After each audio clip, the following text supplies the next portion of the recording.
अस्सलामुअलैकुम सामीन। 5 ज़िलहिज्जा और 2 जून हैं।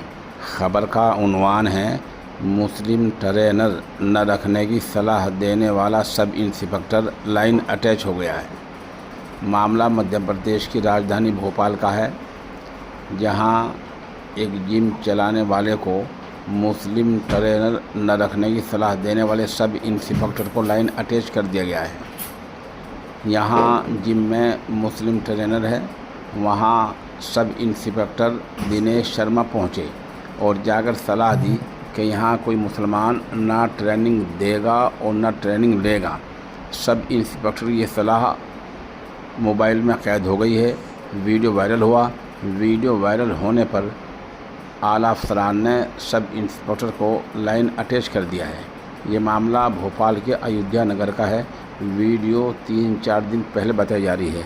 कहा यह भी गया है, यहाँ बजरंग दल वाले आए थे और मुस्लिम ट्रेनर की पहचान पूछ रहे थे।